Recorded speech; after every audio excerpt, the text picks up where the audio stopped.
GST പരിഷ്കരണത്തിൽ രാജ്യവ്യാപക പ്രചാരണം നടത്താൻ വേണ്ടി ഒരുങ്ങുകയാണ് BJP. കേന്ദ്രമന്ത്രിമാർ വിവിധ സംസ്ഥാനങ്ങൾ സന്ദർശിച്ച് പ്രചാരണം നടത്താനാണ് തീരുമാനം.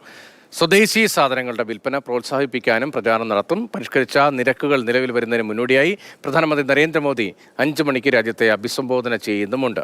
B. ബാലഗോപാലുണ്ട്. ബാലു, വലിയ പ്രചാരണത്തിലേക്ക് പോകുന്നു. ഇപ്പോൾ GST നിരക്ക് കുറവ്, അത് സാധാരണ മനുഷ്യനെ സംബന്ധിച്ച് വളരെ പ്രധാനപ്പെട്ട ഒന്നാണ്. പുതിയ പ്രഖ്യാപനങ്ങൾക്കും സാധ്യതയുണ്ടോ? എങ്ങനെയാണ് BJPയുടെ പ്രചാരണം ഉദ്ദേശിക്കുന്നത്? രതീഷ്, അല്പസമയത്തിനുള്ളിൽ തന്നെ പ്രധാനമന്ത്രിയുടെ ഈ രാജ്യത്തെ അഭിസംബോധന ചെയ്തുകൊണ്ടുള്ള അദ്ദേഹത്തിൻ്റെ രാജ്യത്തെ അഭിസംബോധന ചെയ്യുന്നത് ആരംഭിക്കുന്നതായിരിക്കും. കൃത്യം 5 മണിക്കാണ് പ്രധാനമന്ത്രി നരേന്ദ്രമോദി രാജ്യത്തെ അഭിസംബോധന ചെയ്തുകൊണ്ട് സംസാരിക്കുന്നത്.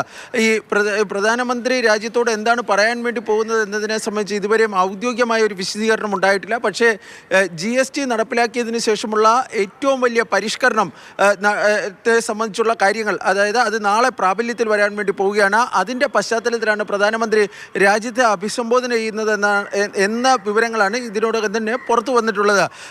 ഏതായാലും പ്രധാനമന്ത്രി അതിനപ്പുറത്തേക്ക് GSTയെ സംബന്ധിച്ചുള്ള കൂടുതൽ എന്തെങ്കിലും പ്രഖ്യാപനങ്ങൾ നടത്തുമോ എന്നതാണ് ഏവരും ഉറ്റുനോക്കുന്ന കാര്യം. ഇതിനിടയിലാണ് ഈ GST പരിഷ്കരണം സംബന്ധിച്ചുള്ള കാര്യങ്ങൾ വിശദീകരിക്കുവാൻ വേണ്ടി ഇപ്പോൾ BJP തീരുമാനിച്ചിരിക്കുന്നത്.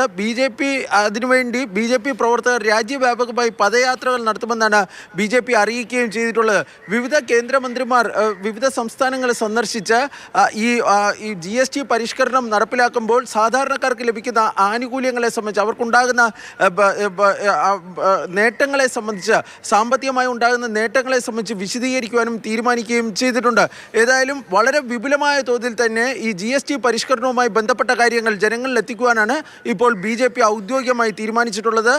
കൃത്യം 5 മണിക്ക് തന്നെ പ്രധാനമന്ത്രിയുടെ ഈ രാജ്യത്തെ അഭിസംബോധന ചെയ്തുകൊണ്ടുള്ള അദ്ദേഹത്തിൻ്റെ പ്രസംഗം ആരംഭിക്കുന്നതായിരിക്കും. അതിൽ GSTയെ സംബന്ധിച്ച് എന്തെങ്കിലും കൂടുതൽ പ്രഖ്യാപനങ്ങൾ പ്രധാനമന്ത്രി നടത്തുമോ എന്നതാണ് ഏവരും സശ്രദ്ധം വീക്ഷിക്കുന്ന കാര്യം.